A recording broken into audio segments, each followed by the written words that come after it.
because I realize I went too fast. Maybe if I'm going too fast, you should complain.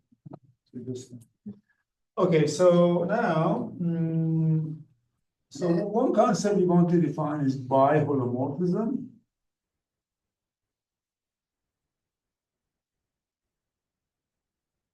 So this is the appropriate notion of isomorphism in the category of Riemann surfaces. So this is kind of isomorphism of Riemann surfaces. So what is it? This is a map F of X to Y, which is 1, 1 on 2 holomorphic.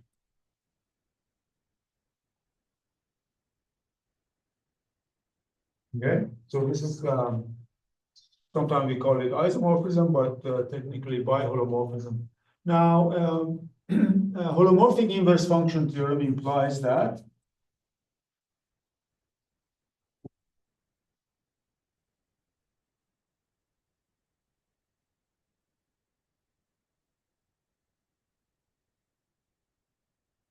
the inverse function of inverse from Y to X is also holomorphic.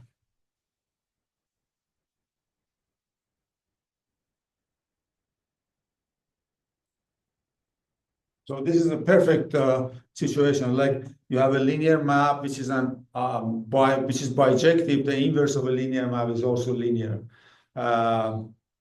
Things like that. So this is a very nice situation. Now,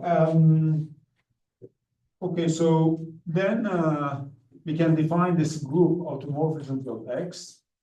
So this is the biholomorphisms, basically.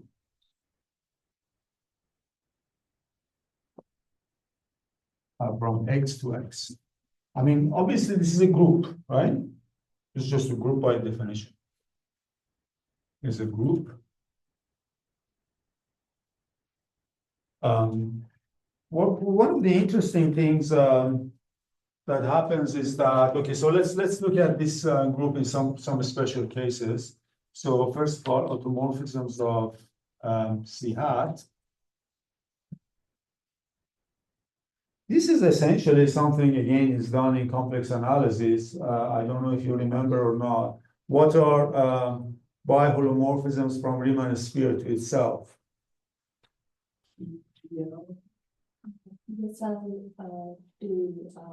Yeah, PSL to R or C. These are Mobius transformations, essentially, and that's it. So this is PSL to C, which is acting by Mobius transformations.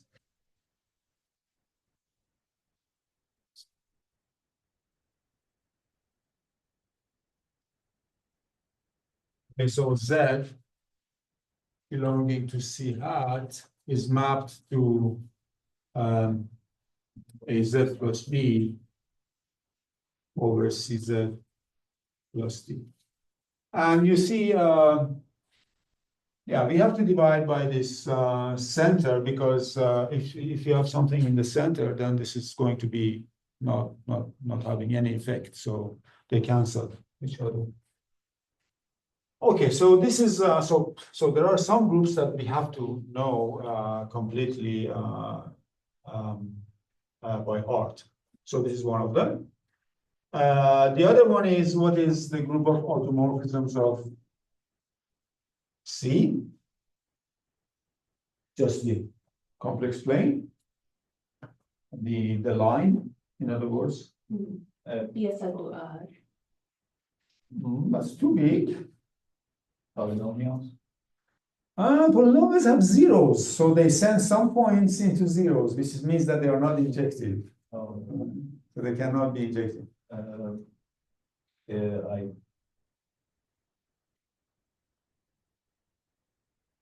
So when is a polynomial injective? AZ plus B. Yeah, it should be, and that's it. So this is the set of all AZ plus B, A different from 0, B, both of them are the C. So basically, this is the so-called affine group of the line, or group of translations and scalings of the line. So affine group.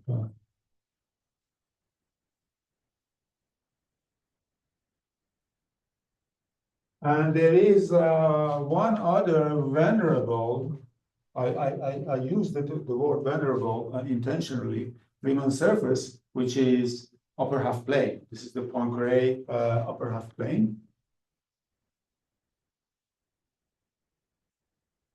So this is Poincare upper half plane.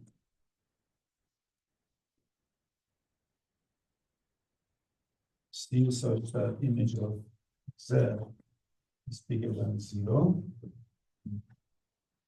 Poincare upper half plane. So what are, I mean, obviously this is an open subset of complex planes, so it's a Riemann surface in an obvious way. And so what are automorphisms of these things? Poincare upper half plane.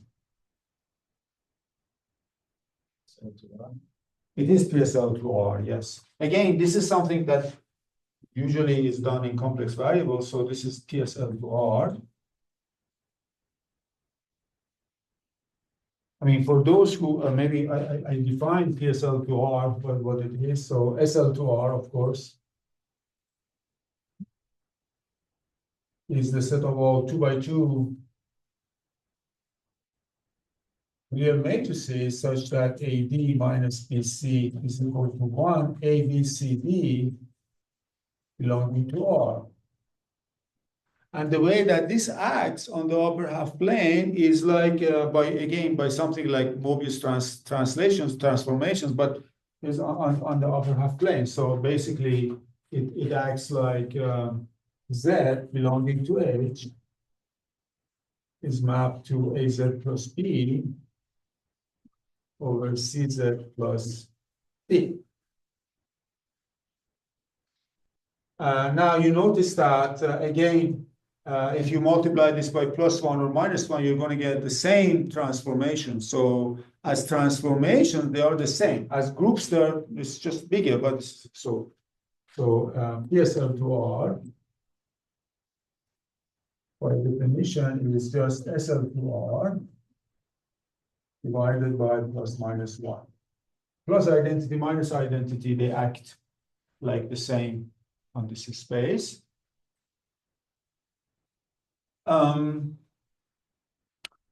Okay, so we have 3 characters, C hat, C, H.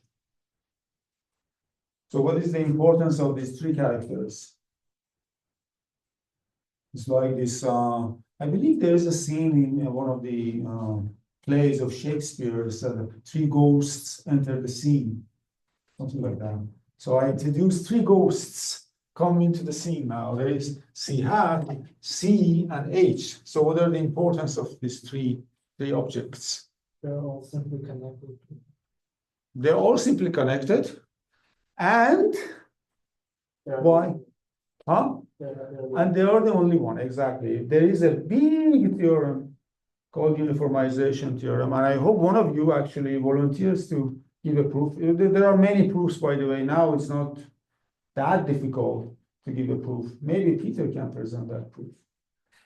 It's called uniformization theorem, and it's very easy to explain to express. So this is a called uniformization theorem.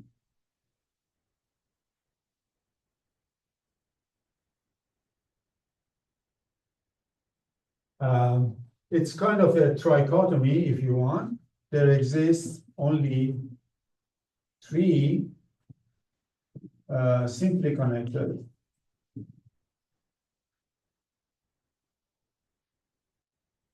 Riemann surfaces. I mean, one of the good things about uniformization theorem is that you can formulate it in many different ways. I mean, this is a kind of easiest way maybe to formulate. Okay, so what are they? So there is this C hat, Riemann sphere. There is C plane, and there is also H. So this theorem, mathematicians tried to prove it in one form or the other for 50 years. And eventually it was proved by Kobe and Poincaré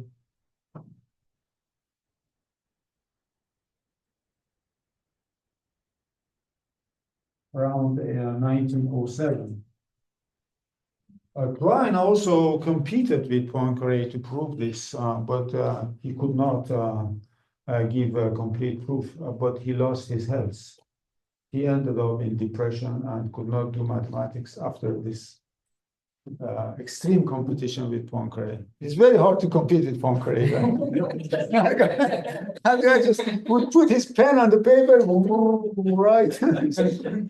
You look at his collected works, I mean, and he wrote so much that when he got galley proofs from the printers to correct, he said that I have time only for most important mistakes. No?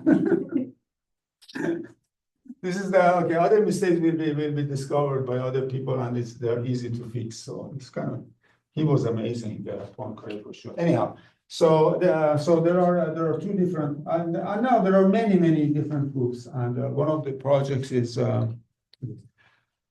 Okay, now, so what is so these are the things. So this is a kind of trichotomy, right? And by the way, you see here again problem of moduli, right? Because C and H topologically are the same, of course.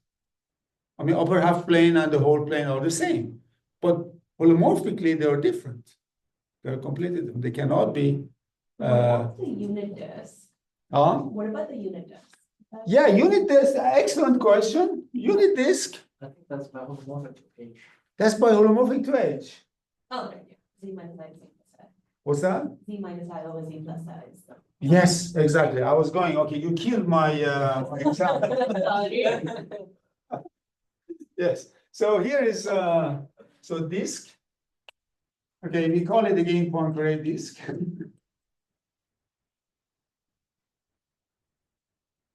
So this is the set of all Z, such that absolute value of Z is less than 1. And then indeed, we can write a map from H to D, sends a Z here to Z minus I divided by Z plus I. Okay, it just sends I in here to 0, the center of the disk. So this is biholomorphic. Okay, I mean, these maps are also called Cayley maps somehow. So okay, now what kind of theorem from elementary complex analysis, sort of elementary complex analysis, this reminds you of? Riemann mapping theorem. Exactly, Riemann mapping theorem. You see, Riemann mapping theorem is a baby version of this. It's a very simple version of this that only sees two things. So what I'm saying is that to compare now, uniformization theorem with Riemann mapping theorem. In that case, Riemann mapping theorem said that for any U inside C, but that's very simple. It's inside C. I mean, simple in this. It's still extremely difficult theorem still to prove. But for any U inside C, simply connected, and of course connected, open, there are only two possibilities. Either U is isomorphic to C, or U is isomorphic to the disk or H, upper half plane. Doesn't matter, they are the same bodies. So you see, Riemann mapping theorem captured these two cases, but this theorem is very abstract, it's very general. I mean, you don't have to be inside the plane and this thing. So this is kind of. And like U is isomorphic to C if it is C, right? Oh yeah, exactly. So basically, yes, actually, no, I have to correct it. U either is equal to C, not that, I mean, I could have said this, but I mean, really, U is equal to C, or if it is not, it is strictly less than C, it's smaller than C, then it's going to be D. Simply connect. And of course, you remember the example I gave the other day that you have this disks, annuli in the plane.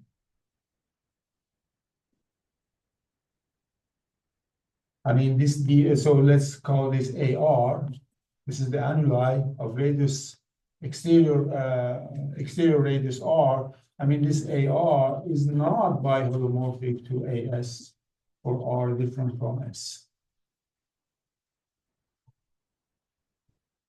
They all form a different class of Riemann surfaces.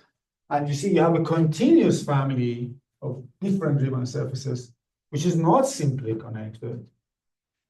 So now you can imagine, what if I add another hole here? How would you classify those? That's a hard problem again. How would you classify general open subset? That's an extremely difficult problem. Professor, is it true that if the map of a simply connected set under holomorphic map is again simply connected? Is it Under holomorphic map is again simply connected? It's not. Is it false?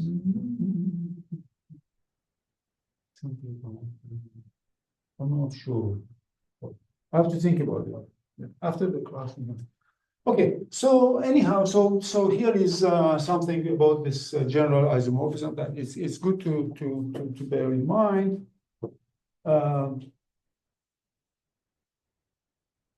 Okay. Yes. Yeah, one of the things that's going to happen is the following now. So we are going to actually, so again, I'm just saying something that I cannot prove now, but I'll tell you what's going to happen now. So what about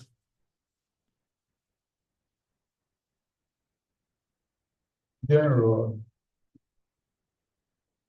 Riemann surface? Well, what happens is that if you have a Riemann surface X, right? Yeah, so you can define its universal cover that we will define, right? So then you get a universal cover.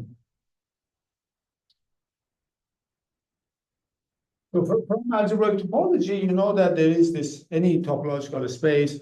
If it is there is some ugly list of conditions, semi-pseudo, I don't know, almost path connected, locally semi-pseudo path connected. So there is some stupid list of conditions. So I just condense it into, if it is a simple, nice enough topological space, it has a universal cover. In the sense that any covering space of that is between universal cover and this one. Anyhow, Riemann surfaces are way nicer than general topological spaces. It's two-dimensional smooth manifolds, at least, so they're quite nice. Anyhow, so you get this universal cover called X hat. Okay, so X hat, then there are three possibilities, right? Is equal to huh? What's the universal cover? Oh, universal cover is like if you have you have a circle, for example, it has a topology, non-trivial topology, but you can open it up into real line. It's a simply connected space that sits above the circle, and there's a surjective map which is locally a homeomorphism. Okay. So it's like a bunch of pancakes you put over your space, but these pancakes are connected or not discrete. I will define it. Okay. So anyhow, so when you have this universal cover, so then this universal cover X hat either is C hat or is actually H or is C. Okay. So what happens is that in this case, and then X is equal to X hat divided by what? The deck transformations. By deck transformations, which is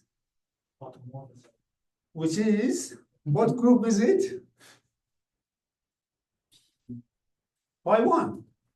You have to define, because the pi 1, the fundamental group of a space acts on, by deck transformations actually, acts on the universal cover. So you just divide it by pi 1 of X, right? So basically what happens is that is a quotient of this manifold, Riemann surface X hat by this, right? So, but there are only three possibilities, either this case or this case, this case. Now, this case, you don't get anything, you just get against C hat. That's not interesting because this is compact and this group is not going to be something. X is- Huh? If X hat is C hat, then X is C hat. Yeah, that's easy. This case is also easy. So in this case, X is well, I mean C. So basically it boils down to classifying discrete subgroups of C, which is just a lattice. So it's a torus or elliptic curve. So this case, by the way, is genus 0. This case is genus 1. This case is the most interesting case. Genus bigger than or equal to 2. So all Riemann surfaces are of genus bigger than or equal to 2. They are quotients of the upper half plane by some discrete subgroup acting in a nice way. And these are called hyperbolic Riemann surfaces for some reason that I will tell you later on. So they are called hyperbolic. So the theory for elliptic, I mean, over C, of course, elliptic over Z is very interesting, but elliptic, but over C of genus 1 and genus 0 are extremely simple compared to this case, which is much more richer. So this is the relevance. So this is something that so impact of topology on this. Okay. Now, okay,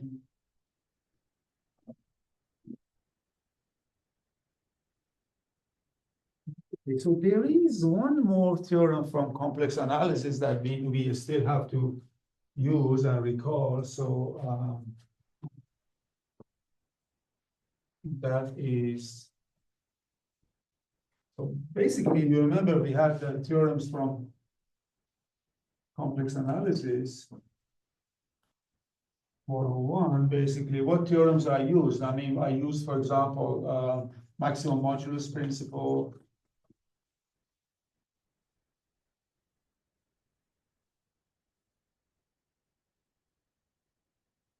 Then I use discreteness of zeros and poles. Then I used also there was another theorem I used, I believe. What was the other one? Identity. Yeah, exactly. Identity theorem, right.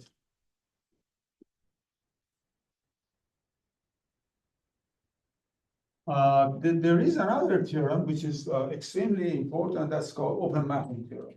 It's, from complex analysis.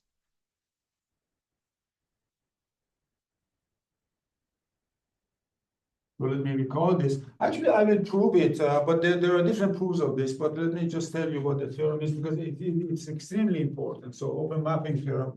So it just says that if you have from U inside C to C holomorphic, non-constant, and U connected. So we have these three conditions. Of course, has to be holomorphic, non-constant, U connected. Then this implies that actually F is open mapping.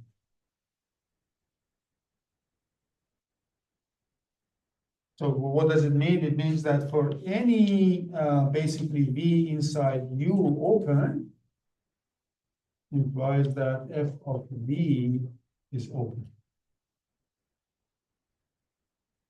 U doesn't need to be connected, right? Like, does it? No, it has to be connected.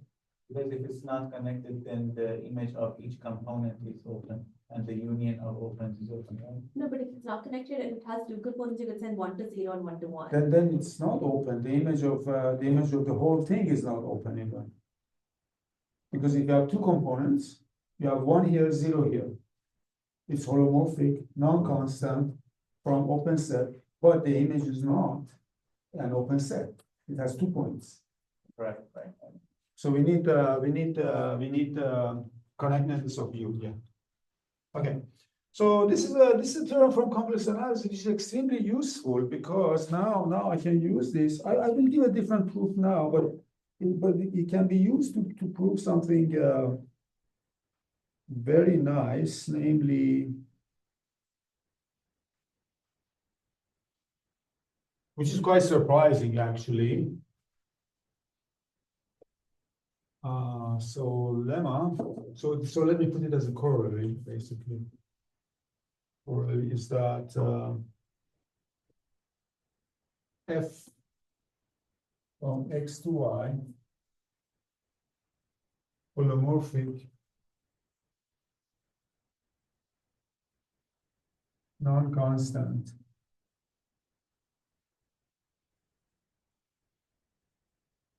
and x compact implies that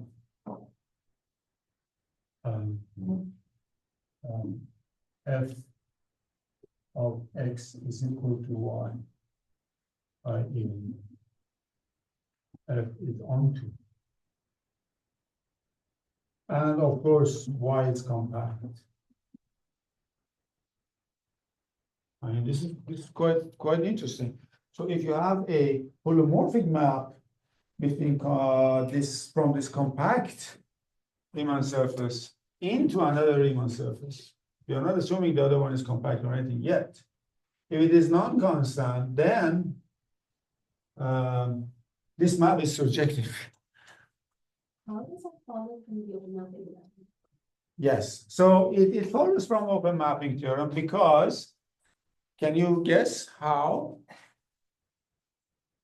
Because f of x is open, is going to be connected, but this space itself is connected.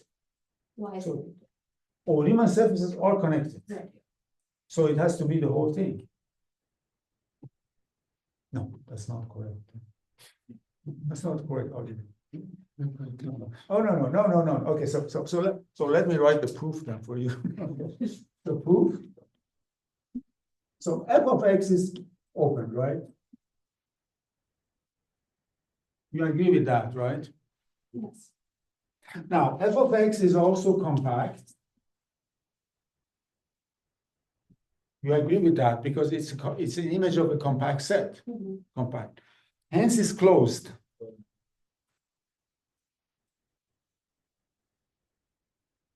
Right?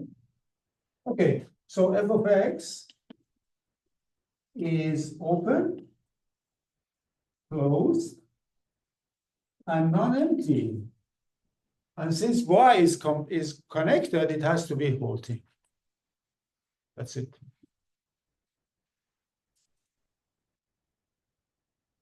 Because we always work with only connected Riemann surfaces. So this is very nice result. I mean, it's just really. Okay, now I can define the degree of a using this we can define the degree of a map. So these are kind of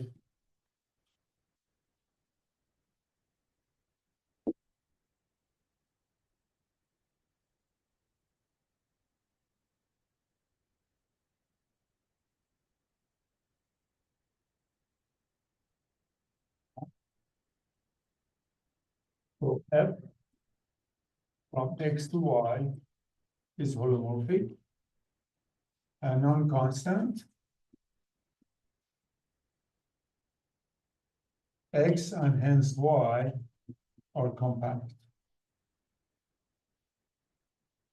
So let us define degree of f at P to be equal to sum of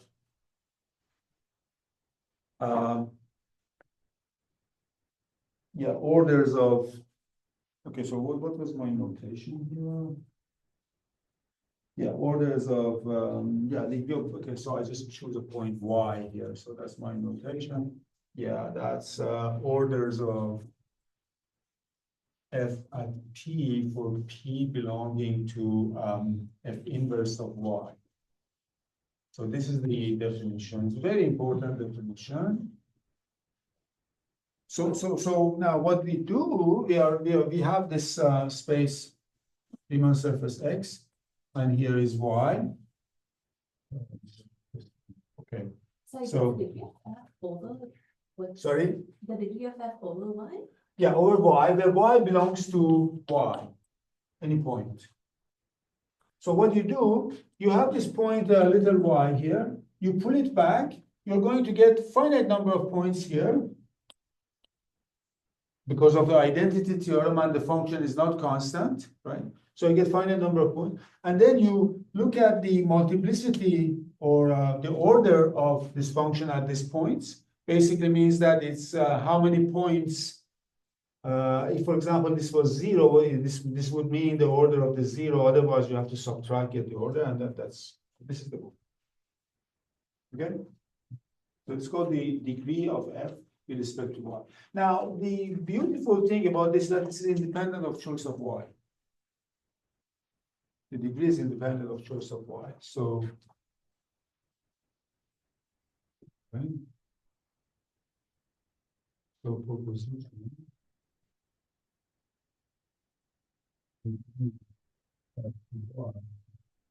is independent of y. And so it makes sense to call it the degree of this holomorphic map from. So we just use one word, degree of it.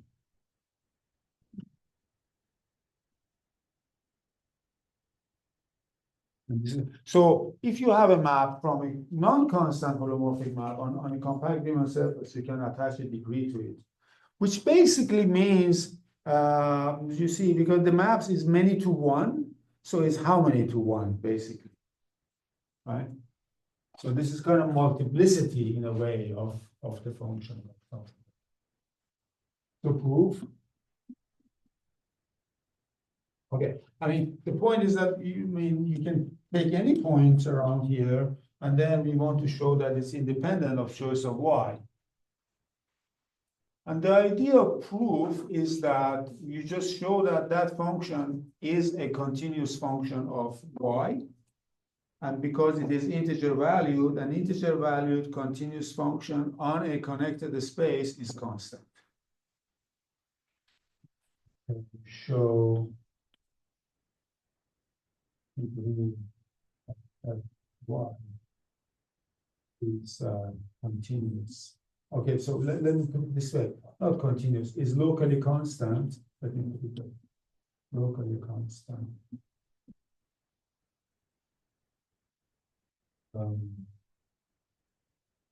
Y, hence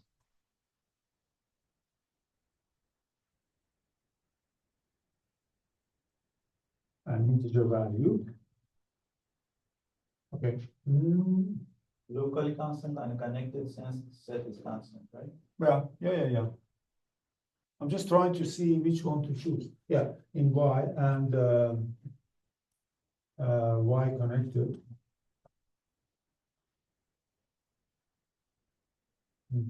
I said something else before. And Y connected implies that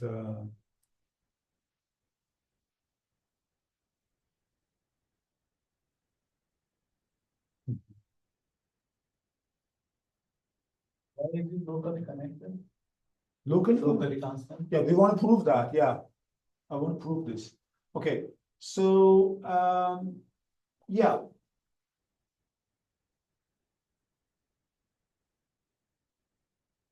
Okay.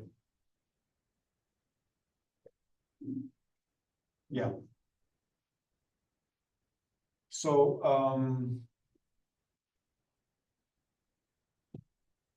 how can I prove that? I mean, so how to prove that this is actually constant in or locally constant? in Y.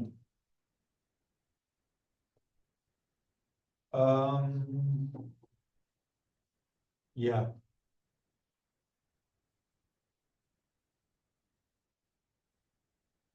Right. So let's, I mean, okay, so let's look at one case at least.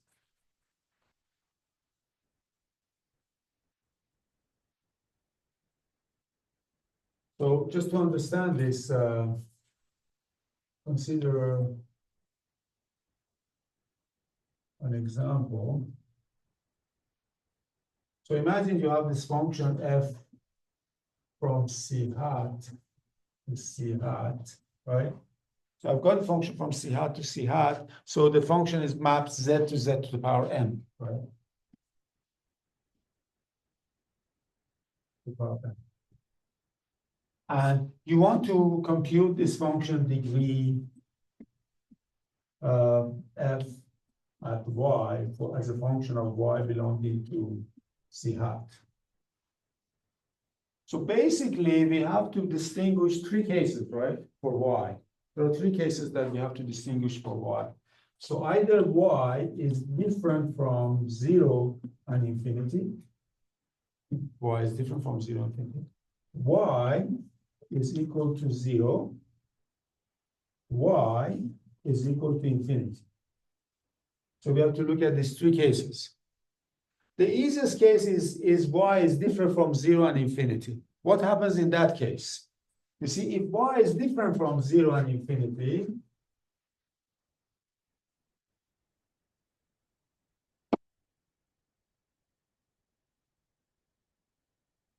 okay, I mean, this function is really m to 1, and it's going to be also m to 1 in a neighborhood of y, because if you just take a small enough neighborhood of y,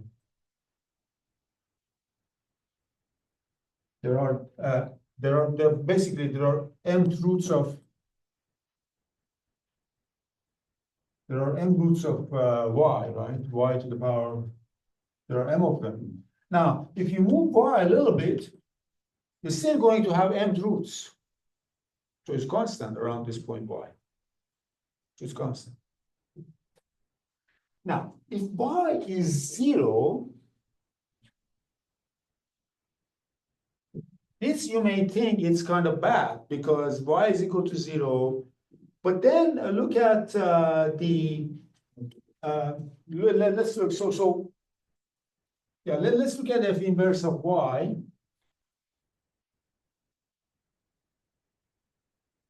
0 is equal to f inverse of y. And if you look at the order of Zm at 0, so this y is equal to 0, by the way. If you look at order of Zm and Zm, what is that number? The number is m, right?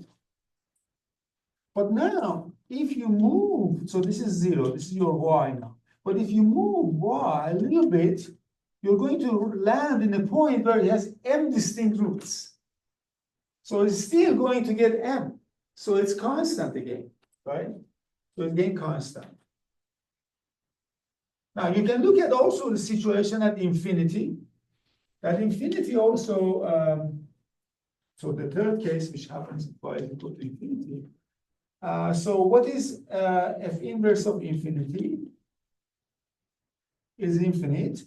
But now to understand the situation at infinity, you can just use the parameterization z to 1 over z, right? So you get to 1 over z. And then, I mean, that's a pool of order m. So it's, in this case, basically, it's going to be order of at infinity of Zm. That's pretty bad. Yeah, no, actually, that's good. At infinity, what is this order? No. So order at infinity of